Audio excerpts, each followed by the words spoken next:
Miguel Valerio Jiminián, abogado penalista, está con nosotros hoy para hablar de estos temas de procedimientos, de lo que ha pasado, sobre todo con el tema de Odebrecht. Miguel, bienvenido, gracias por estar con nosotros. Gracias por estar ustedes. Este es un programa habitué mío ya. Sí, usted consulta, juriconsulta. Parte del estraf. Miguel, ya el caso está resuelto, ya hay 14 presos, se terminó el caso de Odebrecht. ¿Es así?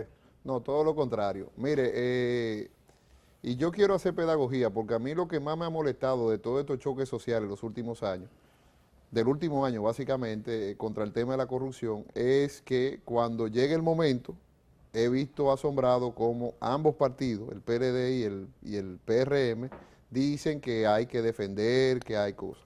Mire, el caso español es paradigmático en tema de corrupción, y yo he visto a los partidos decir, yo respeto la justicia, hay que respetar la presunción de inocencia, pero el que la hizo la paga. Claro.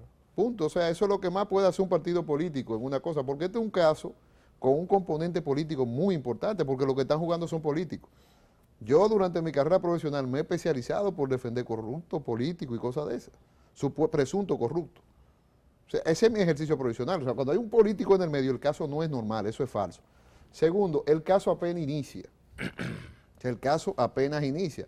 Esas son investigaciones que pueden llevar ramificaciones, por eso el procurador declaró complejo el caso primero, y yo he visto abogados de manera sorprendente que dicen que la complejidad no vale, que hay prescripción, no vale, un caso y entonces, no, porque lo decidió un juez, no de la Suprema Corte de Justicia. Entonces, en materia procesal penal, la competencia y los efectos es para cuando se decreta la incompetencia, que es cuando ya hay un imputado, es decir, a partir del viernes, que tiene jurisdicción privilegiada. Usted toca el tema de prescripción. Hay mucha gente que alega que hay casos que fueron hace 10 años, que nuestra ley... ¿Cuál es la realidad? ¿Hay prescripción en ese crimen, en ese supuesto crimen? Edifíquenos. Mira, es una pregunta técnica muy buena. Lo primero que, para que los televidentes entiendan, la prescripción es un periodo de tiempo mediante el cual el delito se tiene que perseguir.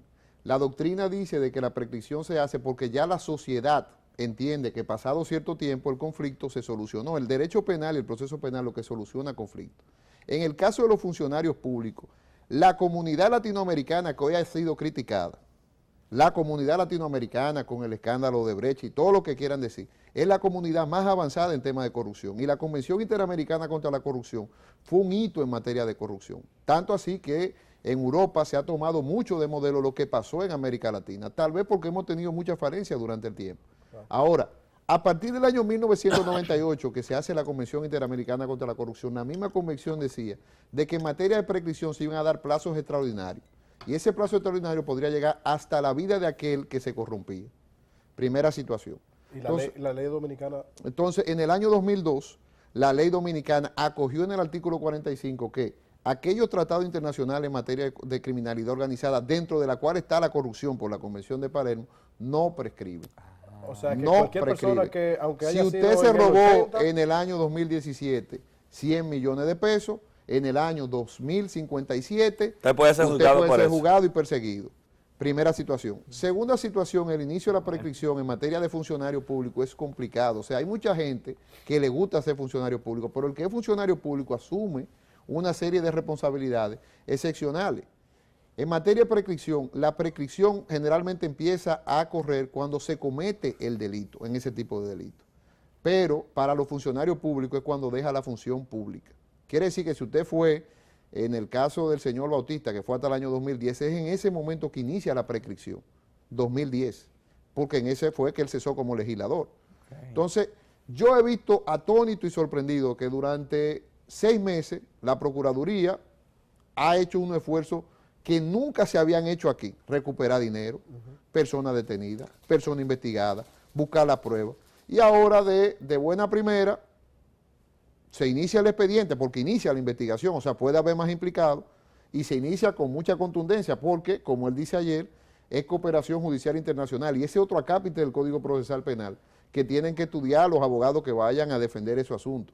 O sea, ese no es el caso de usted tirarse en el río como cuando usted va a defender un caso de cheque, no, es un caso complejo, muy complejo. Cuando hay cooperación judicial internacional es porque esas investigaciones, tanto en Brasil como en Estados Unidos, avanzó y determinó unos supuestos culpables. Ahora, yo he dicho en varios programas de que aún eso pasando, que es un gran avance, en materia, porque antes no había cooperación judicial, ahora lo hay. Es decir, que las pruebas que se recopilaron en Brasil pueden ser incorporadas al proceso de aquí. La prueba en Estados Unidos puede ser incorporada aquí. Entonces, en materia de corrupción como tal, en un caso tan complejo, hay que determinar si eso realmente ocurrió. O sea, que no haya sido una mala fe de un funcionario de Odebrecht que diga fue Que quiso Juan decir Pérez tal que cosa. se robó un dinero. Aquí se ven muchas historias mezcladas. Viene el tema desde los Estados Unidos, viene el tema de Brasil, viene la investigación que tenemos 5 meses haciendo aquí Acá de en la Suiza. Procuraduría, viene de Suiza con el tema de los bancos. Al final del día, ya se hicieron las imputaciones de estas 14 personas. Ya se juntó toda esa información y por eso ya se está dando esta situación o todavía falta por recibir información de alguno de esos países. Mira, yo, el tema del acuerdo, Y te lo pregunto ya para Sí. mezclar una cosa con otra. ¿Cómo no? Porque ayer lo que más se vio fue la gente que todo el mundo pensaba que iban a estar, pero no estaban. Y el hecho de que, no, Reinaldo Pared, porque conoció 90% de los préstamos, tenía que haber estado ahí, pero no estaba. Que Abel Martínez tenía que haber estado ahí, pero no estaba. Se pudiera ver una situación donde otros países digan, no, hay que entrar a fulano y a mengano, o ya este es, como dijo Jean Alain ayer, están lo que son y son lo que están. no. Quiero aclarar que lo que el procurador dijo fue, están lo que están en la lista de Brasil, pero nosotros vamos a entender la investigación. Eso fue lo que él dijo. Esta es la lista de Brasil. De Brasil y... De los gringos. está- Dígalo, doctor, sí, dígalo. Y lo dijo, y machada con el Departamento de Justicia de los Estados Hay Unidos. un cruce ahí. Hay un cruce. O sea, confluyen, porque es lo que yo decía cuando hablábamos del acuerdo, es que el acuerdo, si ellos hablan mentira en Estados Unidos, se le cae en Brasil.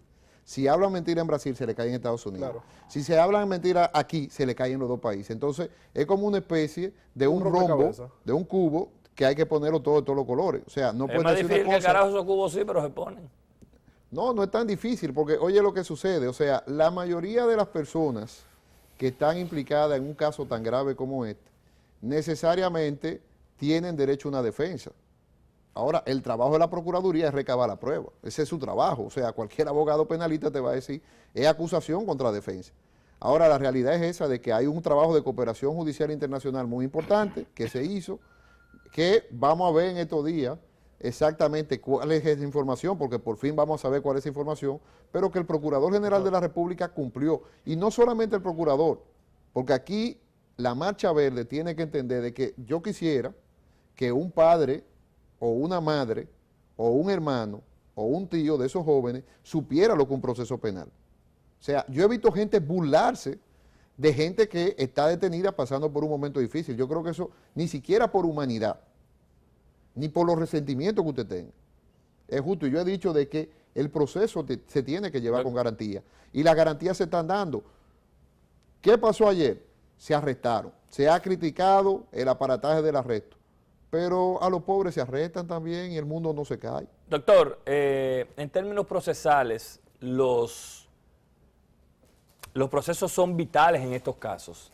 El Procurador General de la República citó artículos de los cuales se estaban acusando y el querido, aprovechando la presencia, dijo que él entiende la parte del lavado no procede en este expediente. ¿Qué usted opina en ese sentido sobre todo? Y de ser positivo, ¿por qué? Y de ser negativo, ¿por qué? No, yo tendré una posición respetando la posición de mi querido amigo, el querido, por cierto. Próximo síndico de... No, y es de Puerto Plata. amigo mío en lo personal de hace mucho tiempo. Mire, el tema del lavado, yo estoy de acuerdo con él parcialmente. O sea, hasta ahora no podemos saber qué va a ir al proceso. Apenas inicia una investigación. Es en estos meses, en este año, que el procurador va a tener que recabar la prueba y decir, sí, mire, inicialmente yo para la medida de coerción pensaba que ocurría esto. Porque es que ahora, y eso es bueno que el medio y el público lo entienda, cuando se inicia un proceso, las calificaciones son provisionales. Ok, no Provisional. definitivas. No, no es definitiva. Lo que hace definitiva la calificación, y así se le llama en materia procesal, es el acto conclusivo de la investigación. El acto conclusivo de la investigación son tres. Primero, que archiven.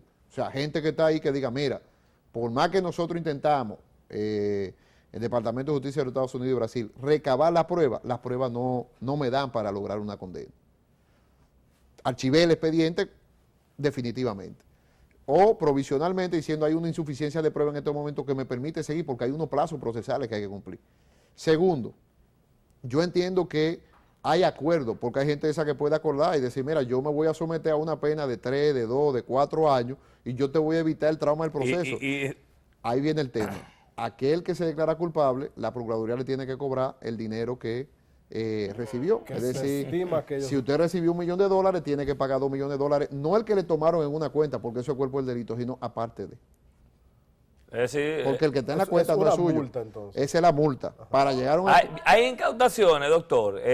No sabemos, Pero vamos a ver se la prevé, prueba. pero por ejemplo... Entonces, espérate, Luis, sí. para terminar esto. Tercero, que es lo que decía el querido, dice el querido, bueno, ahora no podemos hablar de lavado de activos ni de nada, que es la acusación, donde en la acusación puede o no puede haber lavado de activos dependiendo de la investigación del Ministerio Público, pero eso es un proceso que, como digo, dura, en este caso, Ahora que está aproximadamente 14 meses. ¿Qué valora el juez hoy? Por ejemplo, Iván es el juez, yo soy el Ministerio Público, yo mire, yo quiero, y si usted entiende un exceso o no, el tiempo que pidió el procurador de medida de prevención. Mire, juez Iván, yo quiero que esa gente, usted me lo retenga por X tiempo. ¿Cuáles son las pruebas que valora el juez hoy o mañana para decidir sí o no? Mira, yo quiero hablar por mí, en primera persona, ¿no? En primera persona porque precisamente este año cumplo 20 años de graduado y yo empecé la materia penal antes de graduarme. Y tengo 22, 23 años luchando con lo que es el sistema de justicia penal y viendo las injusticias que se cometen a diario en el sistema de justicia penal. La mayor injusticia o la parte que a mí menos me gusta trabajar es precisamente la medida de la coerción. La medida de coerción es muy subjetiva. Muy subjetiva. Te voy a poner un ejemplo. Pablo Escobar tenía muchos bienes en Colombia. Todos. Todo. Pablo Escobar se podía ir y fugar a Estados Unidos, a Alemania. Sí, pero lo más seguro no lo hacía porque era más fácil estar en Colombia. Pero Pablo Escobar, con todo eso bienes, era un peligro. Era un peligro. Claro. Podía estar preso, debía estar preso. Podía destruir la evidencia, podía destruir la evidencia. Entonces, la medida de coerción es muy primaria, porque usted se presenta ante un juez con 48 horas. Yo he dicho muchas oportunidades de que yo creo que el plazo prudente para presentar a una persona ante un juez son 5 días. Que yo prefiero que el Ministerio Público depure, vea, porque ya no hay represión y hay golpe, porque la policía lamentablemente, el mote que tiene de arbitrario muchas veces, principalmente lo amé, que es una cosa desquiciada. Yo, por ejemplo, lo amé. La forma que le hablan a la gente es para poner una querella por abuso de poder, sencillamente. Entonces, generalmente, se han ganado su mote, sí, pero que a una persona la someten con 3 pruebas, le dicen, mire, aquí yo tengo A, B, C, y le dan prisión preventiva, entonces es muy subjetivo. ¿Qué yo entiendo que puede pasar hoy? No lo sé, porque lo más subjetivo, a mí no me gusta trabajar medida de coerción, porque en la medida de coerción, usted va donde un juez, un caso donde hay un impacto social importante. Por suerte pusieron un juez muy comedido, muy sopesado, una gente que pensará bien su expediente, pero el impacto social es importante. La gravedad de los hechos no hay duda. O sea, nadie puede decir de que en un momento donde la corrupción es la bandera nacional e internacional, de que no es un caso grave. Y el tema de las pruebas, si la pueden destruir o no, ya la Procuraduría tendrá que explicarle al juez esta tarde o mañana si efectivamente las pruebas van a ser destruidas o no. Yo le digo lo siguiente, no puedo hacer un presagio de qué va a pasar en esa medida, pero yo particularmente yo no comparto la prisión preventiva en ningún caso, no en este, en ningún caso. Miguel, A veces uno la tiene que pedir porque un violador, un asesino, ¿qué usted va a hacer? la siguiente pregunta te la hago por una información que dimos en la mesa de comentarios ahorita. En casos de narcotráfico, por ejemplo, hemos visto casos donde en el país limpiamos todo para que puedan ser extraditados a los Estados Unidos porque también están siendo requeridos allá. Dimos la información de que hay 4 o 5 personas que están siendo requeridos por los Estados Unidos o que podrían ser requeridos a raíz de estos mismos casos. ¿Qué se necesita para que la Procuraduría decida, o la Procuraduría o el juez en tal caso, o sea, nos pudiera informar sobre eso, para que tomen la decisión de ser instrumentado ese caso aquí o allá? No, o sea, lo que se hace generalmente es que se decide la persecución de aquí, no puede haber doble persecución. O sea, si la usted decisión en manos de quién cae, del no, cae de la procurador o Suprema. del juez. No, de la Suprema, porque el procurador es una parte del proceso. Y va a la Suprema y lo pide. Dice, mire, yo quiero desistir de lo caro. Claro, ante esa situación, fíjate tú qué buena pregunta. El Código Procesal Penal, el imputado puede decir, yo me niego a que me retiren los cargos porque yo quiero que me juzguen aquí. Entonces tiene que ir a luchar en la extradición. Oh, O sea, en la extradición sería el momento de que él diga, mire, yo entiendo de que todo hecho yo lo cometí aquí, yo quiero que se me juzgue en mi país y cosas. Yo también, y esto lo quiero decir porque son posiciones académicas que yo interno a cada rato, estoy en contra de la extradición. Esa es mi posición muy particular. Pero en el caso de la pregunta de De Iván, cualquier extradición. es que el crimen fue hecho aquí. O sea, yo particularmente, desde los tiempos difíciles con la extradición, en droga y cosas, yo prefiero un sistema de justicia fuerte. Mira, por ejemplo, Figueroa Gota se jugó aquí. O sea, el caso se jugó, aunque él se fugó y lo atraparon allá, pero él está cumpliendo su condena. La pregunta de Esos Iván- casos ya lo atraparon allá, ¿tú entiendes? No lo atraparon aquí. yo quiero complementar la pregunta de Iván. ¿Qué le conviene, usted que es un penalista, si hay gente que puede oler a que lo puedan llamar de los Estados Unidos, qué le conviene a ese imputado? ¿Que lo juzguen aquí o ir a responder a Estados Unidos? O que ya estén informados de que Mira, va a eso es- suceder. doctor. no puede ser una pregunta carambola. O sea, el caso de Quirino, él fue y ya volvió. Pero no me hable de Quirino, estamos en Odebrecht. No, yo le estoy diciendo. Estamos en Odebrecht. El caso de Quirino, él fue y volvió. O sea, yo no sé exactamente, porque mire, cuando los norteamericanos llaman a alguien, primero porque van a hacer un ejemplo, pero la justicia norteamericana es más práctica que la dominicana. ¿Usted sabe cuántos casos se conocen en Estados Unidos al año? Un 2, un 3% de los casos. Porque, Lo otro se negocia. porque quieren Lo negociar otro se todo. negocia. O sea, nosotros tenemos que empezar a aprender de que en la sociedad actual es imposible llevar todos los casos. Entonces, claro, pero si tú me ahí- preguntas a mí, la crueldad de la pena de un extranjero fuera de su país es terrible porque no están sus familiares ahí. Porque es un trauma para la Sí, familia. pero ahí, viendo el nivel de algunos de estos imputados, Lo voy a decir. estamos hablando todos de que estos imputados son del más alto nivel político, todos, Ujú. hasta el empresario. Si se va cualquiera y negocia con los Estados Unidos, eso pudiera significar realmente... No, que va a haber más implicado posteriormente. Y además de que allá las penas son diferentes. Hablando- Ahora, no se le puede poner una pena superior. Hablando de imputados, anunciamos que en este momento el senador Tommy Galán está pidiendo su despojo de la inmunidad parlamentaria para poder permitir que la justicia lo juzgue. En el caso de los legisladores, Eso es ridículo. ¿cuál es la realidad? ¿Por qué? Usted Eso es dice. ridículo. ¿Por qué, doctor? Eso es ridículo, es un absurdo. ¿Por qué? La Constitución Mire, se lo establece. Yo no sé, o sea, mire, no quiero opinar sobre eso. Ahora, legislador que pasa por mi mano, la condición número 1 es que él no renuncie a nada. Claro. Porque si usted no hizo nada, ¿por qué usted tiene que renunciar? 2, Bueno, la para inmunidad. permitir, doctor, que el Sí, está Ministerio bien, pero yo Público pueda... te voy a poner un caso. La inmunidad no es del legislador. Es del cargo. No, es es del de Senado. la función legislativa. Y un legislador, para que aprendan lo que es la función legislativa, porque es que estos son de los absurdos que uno ya a diario. Un legislador representa una comunidad por el voto electoral. Y hay un principio cardinal de la Constitución que se llama la separación de poderes. Entonces, el legislador está bien que hizo cualquier cosa, pero dice la Constitución de que es infragante delito que él inmediatamente queda despojado. Pero si no, usted tiene que ser responsable con su comunidad y terminar la legislatura. Entonces, ahora, ¿qué dice la Constitución? Y tenemos un caso, el caso del Chino Ramos. El Chino Ramos iba a la Cámara y cuando terminaba la legislatura... y al hotel de Boca Y cuando Chica. terminaba la legislatura, Para la marca se jugaba inici- voleibol. pero cayó preso, iniciaba el proceso. Entonces, aquella persona, ¿Cuánto tiempo toma yo despejarle- no me apresurara, yo no renunciara a inmunidad, no recomendara eso, porque eso no es de ellos, es del cargo. Y usted tiene una responsabilidad con la comunidad. Ahora, si usted entiende que usted tiene que renunciar a su función y ser populista, porque eso es populismo también, eso es investíguenme, pero soy legislador. Eso es como la jurisdicción privilegiada. Yo le digo a esa la jurisdicción endiablada. Yo he defendido O sea, que diputados si van a llegar a ese extremo, y es la jurisdicción endiablada porque tú tienes un solo chance. tú dices que deberían renunciar, entonces Un si van a solo llegar a ese Doctor, extremo. pero finalmente, Iván, para aclarar, un solo chance, lo que falle la Suprema, ahí queda ese caso. En instancia única.